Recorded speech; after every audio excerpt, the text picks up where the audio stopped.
So during my talking this morning, I really want you to think. And I hope by the time I'm done, you understand what I'm saying and you start making some changes even now and you make some correct choices. The age-old question from our kids and from some of us adults who are very impatient, are we there yet? 245 days until Christmas. Are we there yet? Are we close? Are we to our destination? Are we to Grandma's house yet? How far until we get there? How much longer? This is usually not asked when we're on our way to the dentist or the doctor or the physical therapist, unless it's out of fear, trying to figure out how much more life do I have yet to live before I get there. If you're traveling in a car and you're reading a book or playing a game, time seems to go faster. The journey is much more pleasant when we're doing something along the way. There are choices and decisions to be made on this journey called life. For the sake of my sermon, can I say that heaven may be a distance away, or let me say it like this. Jesus' return, either collectively or individually, may be afar off. It may be 35 years from now. It may be 5 minutes. We don't know. In my lifetime, it's been 50 years. Jesus may not come back for another 50 years. Again, we don't know. But I will say he can come tonight. And he can come tonight for me. Not to be morbid, but it's the reality of being alive. We'll all die someday. Then the Bible says after that comes the judgment. We will stand before God. My thoughts today is contemplating this idea of something afar off. Between where you are now and the thing that's afar off, there are choices, there are decisions, there are actions to take. I want to take you through some Bible accounts. In Genesis, God promised Abraham and Sarah a son. The couple was very old, but God promised, and it came to pass. And what a miracle it was when their son Isaac was older. God told Abraham, I want you to take your son, your only son, and take him and offer him as a sacrifice on a mountain over there in Moriah. So there was going to be a road trip. You think you're going to the doctors is bad. Think about this road trip. Going to sacrifice something that I love dearly. It was difficult, almost seemingly impossible that God would ask this. Genesis 22 tells us that Abraham got up early the very next morning, got the car ready, everything packed up, and they took off towards Moriah.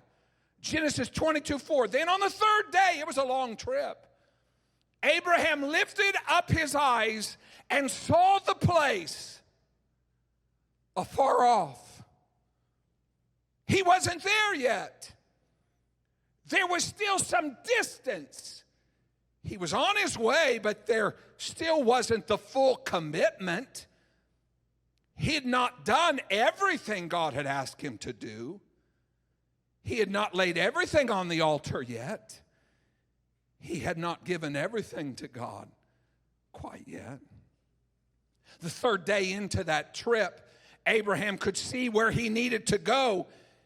He could now see it afar off. It was now in view, now in the distance. It would now just be a matter of time. Every step he took got him closer to the final place. I believe there was a choice to make. It all of a sudden got really real. Abraham could now literally see the place where God told him to go and make the sacrifice. Even though it was a distance, even though there were some miles, even though it would be a little more time, it was just right there. Abraham, let's talk. God asked you to do this. You didn't hesitate. You didn't make excuses.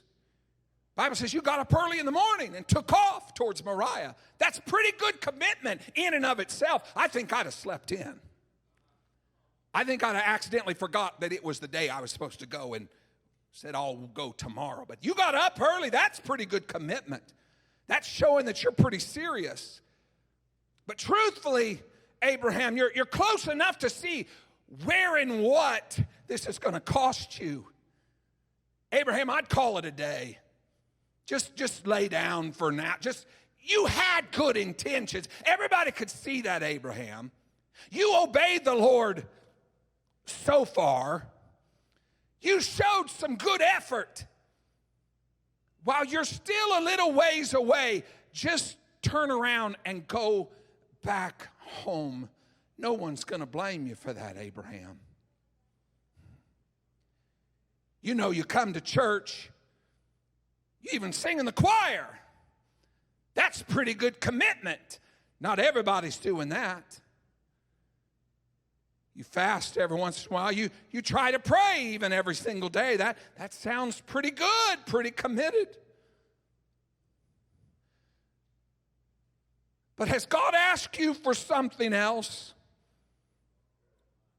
Something more? It doesn't seem like he's asked any other person for this. You know, God has asked for something. You're getting older and you see the place up ahead. What's your decision? It's starting to get really real now. It won't be too much longer before you're out of Dad and Mom's house. You can do whatever you want.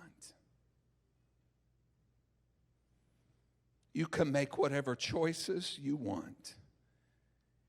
I know it seems like it's still afar off, but some of you can see it in the distance. My question is, what are you doing on the journey? While you're still afar off, what decisions are you making before you arrive? Abraham, he kept on walking. He already had his mind made up before he got out of bed that morning 3 days ago exactly what he was going to do. It didn't matter how long it took, how many situations he had to go through, who said he shouldn't do it, how hard it was. The place was afar off. It took some time to get there, some time to rethink some things, some time to process it more fully. But Abraham had already made up his mind on the journey. He was fully committed. He was sold out. He was going all the way. He was going to do exactly what God had asked him to do.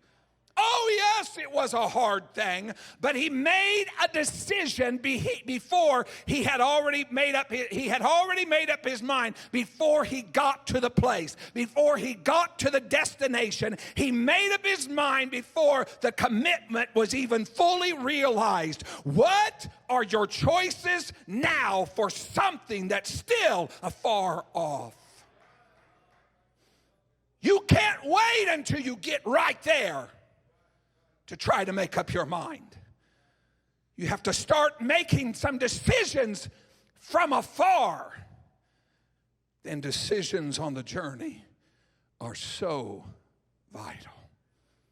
You may have heard of Jacob and his sons. I'm going to pick up the account in Genesis 37. Joseph's dad sent him to see his brothers, and I want you to go check on your brothers, my other sons, and they were watching the sheep, and Joseph found his brothers in Dothan. Now, if you want to dig into some crazy family dysfunction and dynamics, good night. This family's unbelievable. So much so, Joseph's brothers hated him. You know how your little sister gets on your nerves? I've wanted to punch her. I don't think I've ever wanted to kill her. No, they wanted to slay him. Genesis 37:18. And when they saw him, when those bigger boys, when those grown-up men watching the sheep, and here comes Joseph, clueless, skipping down the lane. When they saw Joseph afar off, before he came near unto them,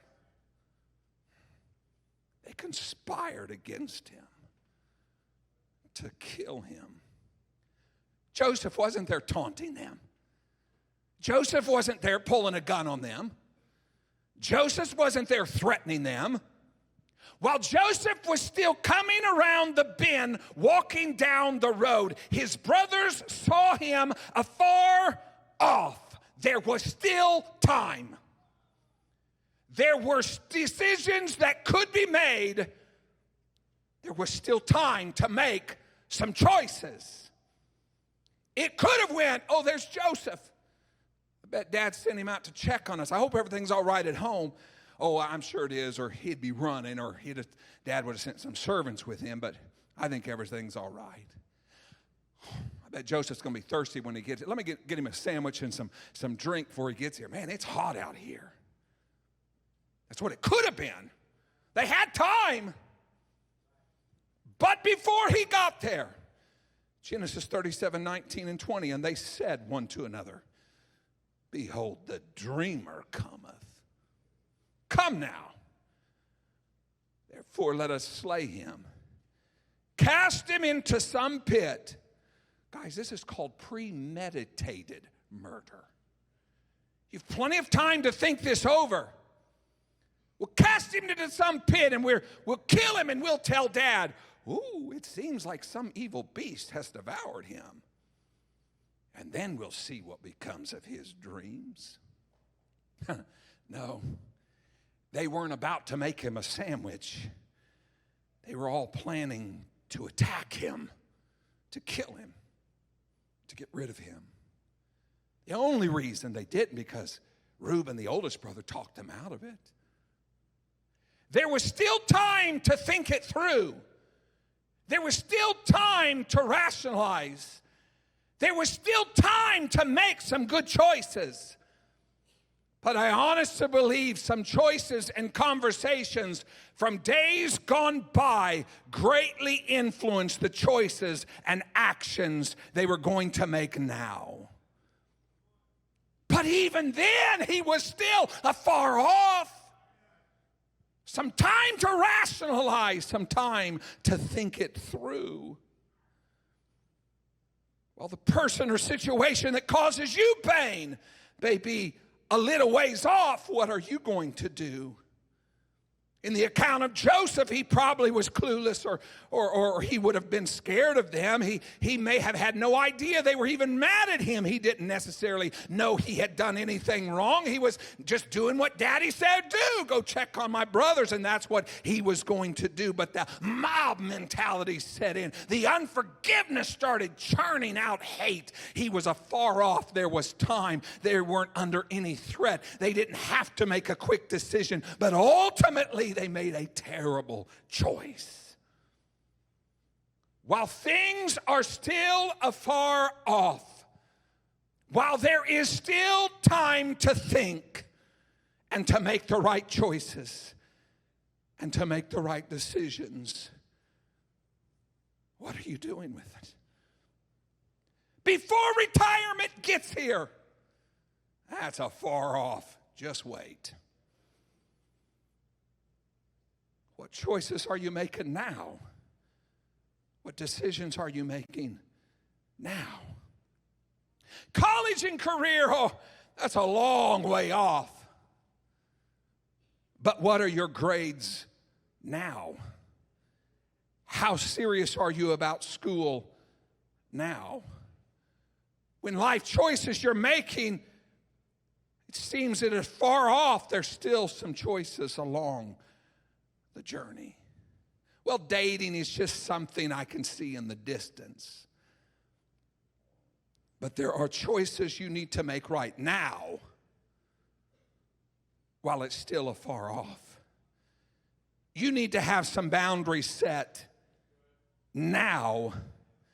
You need to have some decisions made now before you even get in the car on your very first date. It was the little church on Orange and Franklin, and the youth were all in there playing hide and go seek in the dark. And a girl asked me to go hide in the furnace room with her.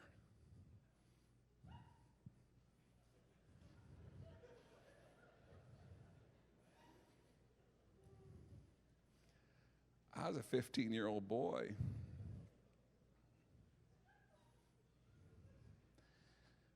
But I had set, we were still playing hide and go seek in the dark, not all the boundaries, but I had still set some boundaries a long time ago. One choice, and I may not be in this pulpit today. One. What are you doing on the journey? When I get married, we're never going to get divorced. That's wonderful. That is a great declaration. But that's so much easier to attain when you've made some decisions before you get married. You still going to keep just ignoring those red flags? Marriage may be afar off. Pardon me. But you can't date losers and expect to wind up with a winner.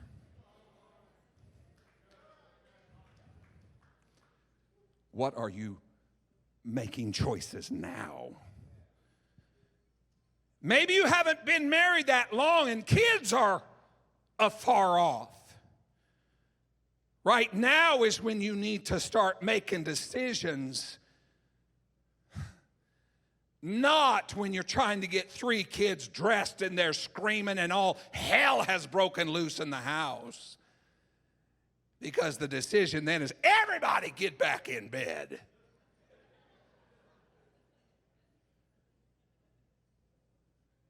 Or if the decision was already made, as for me and my house, we will serve the Lord.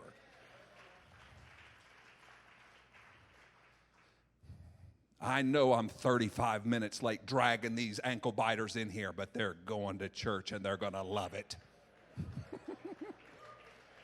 Why? Because, ladies and gentlemen, you're setting a precedent for what their life is going to be.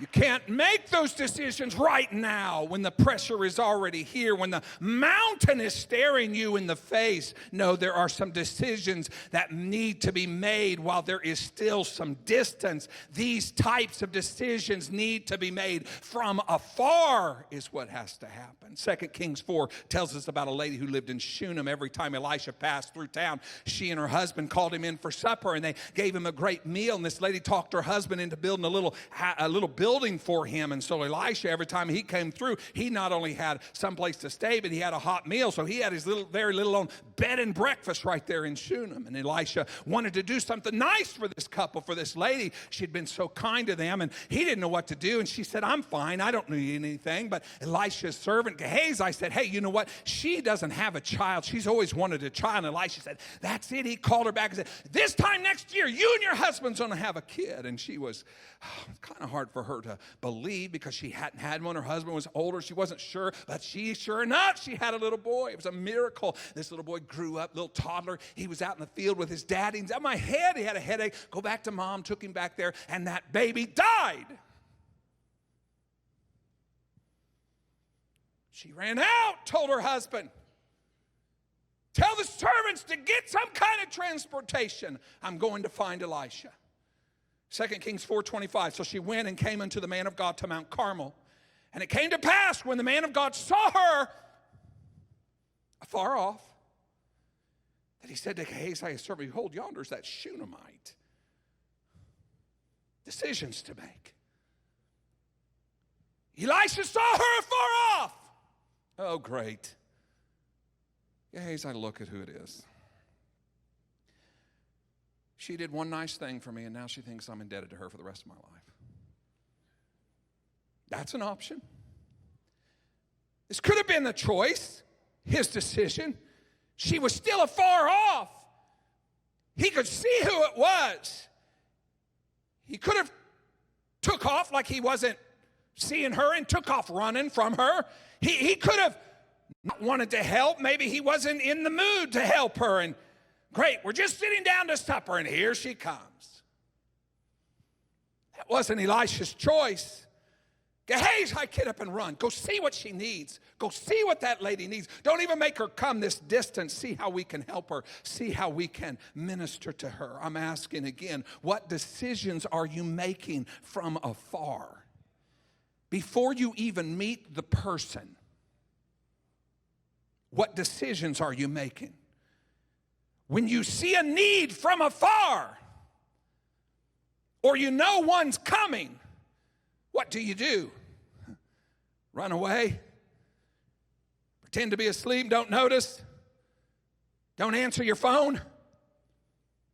It may have been a very inconvenient time for Elisha. Why didn't this lady just wait till Elisha comes back through town? He's always coming back through town. Because this lady was desperate. This lady had an emergency. She needed something now. Elisha didn't know that. This could have turned out so much differently, all because of some choices Elisha could have made from afar. While we read about another St. Louisan that died of an overdose. I don't know who it was. I'm not connected to the family. Don't even recognize the name. It's a shame. While we read about another student died by suicide. Well, wow, I hate that. I don't know them. I've never heard of that family. Hey, you guys want to go out to eat? While we may be afar off from these things, what is our response? What are our decisions made from afar? Ignore? Pretend it doesn't happen? Do we run? Or do we send resources? Do we formulate a plan to minister to somebody? Oh, I know this is crazy stuff this morning, but while we still may be at a distance, what are you doing? What decisions are being made for when we get there? If we have to cross that bridge, what's put into place? You can't wait until your baby is going off to college to try to prepare them for life. Dad and Mom, what decisions are you making from afar? I know they're 3, but you're affecting their life by your decisions. You can't wait until your child is in rehab to tell them you probably ought not do drugs or have the conversation. Have the hard talks now. Get them help now. You can't wait until you're visiting the hospital to tell them about the dangers of alcohol. That's not when the choice needs to be made. You can't wait until you're in divorce court to decide, I think we need to adjust some things in our marriage. What decisions are you making from afar? Before the rehab, before the hospital, before the divorce court, decisions now make the difference. Forgive me, but I can't wait until you're in a casket to tell you you need to follow Jesus now. You need to be born again to see the kingdom of God. You need to make decisions now to follow Jesus. I know it seems afar off until you get old and pass away, but still the decisions you make from afar are crucial to the destination that you're going to go. Oh, since I'm wading in deep, let's go. Here's the kicker. You not making a decision, you've made a decision. To not serve Jesus is to serve something else. To not take action is taking action To not have the talk is to let silence speak. To not send out the warning is sending a completely different and dangerous message. We cannot get so distracted and caught up on a destination in life that we forget many decisions have to be made on the journey. Those decisions are greatly going to affect the outcome and the destination. The last few minutes, and I promise. But let me flip this for a minute. The thing is, decisions will be made. It's just whether you're intentional or not. But the great news is you don't have to make the decisions on your own. God asks a rhetorical question in Jeremiah 22, verses 23 and 24. He says, "Am I a God at hand, saith the Lord, and not a God afar off? Can any hide himself in secret places that I shall not see him, saith the Lord? Do not I fill heaven and earth, saith the Lord?" Acts 17:27, that they should seek the Lord if haply they might feel after him and find, though he be not far from every one of us. He's right here. He's right now. He's not afar off. He's not in the distance. Sure, he's already in the future. He's a God that fills all time and space, but he's very much in the present also. In Luke, the story of the prodigal son, a picture of Jesus and his love for his children. Luke 15:20, and the boy arose and came to his father. But when the boy was yet a great way off, his father saw him from afar and had compassion and ran and fell on his neck and kissed the boy. God has already made up his mind. While you were afar, he's ready to run to you. You don't have to be fearful of getting close to God. James 4:8, draw nigh to God, and he'll draw nigh to you. Ephesians 2:13, but now in Christ Jesus, you who sometimes were far off, you're made nigh by the blood of Christ. He is not far from any one of us. I ask someone here in this building to take a step towards him today. He's going to be with you on the journey. That's the best decision you can make today. There are some life choices to make, but don't make them on your own. Make them now. Set the boundary now. Make the decision now. But the first decision you need to make is, I am sold out to him. My heart is fixed. My mind is made up. Let him help you along the journey of life. I've quoted this verse so many times, and it just kind of rolls off your tongue after a while, especially being Pentecostal. We love this verse, and when I did a search, this verse came up, and I thought maybe the app messed up because I didn't even realize this verse, so I closed my eyes and I quoted it, and sure enough, every time I quote this verse, I say this phrase, but it seemed so much to jump off the page this time. Acts 2:39, for the promises unto you and to your children and to all that are afar off, even as many as the Lord our God shall call. You may be afar off. You may have run the wrong way. You may have made some really bad decisions. But today is new mercy. Today, his grace still works. Today, you can make some really good decisions. Give Jesus your heart. Let him fill you with promise and be with you. Recap. Don't wait until the emergency. Don't wait until it's too late. Don't wait until catastrophe has struck. Don't wait until the pressure of life is too much. Don't wait until you're in the middle of the peers and the peer pressure's too much and making the decisions for you. Don't wait until you and your spouse have drifted so far apart that temptation sets in. Don't wait until your kids are older to get serious about God. Can I be selfish?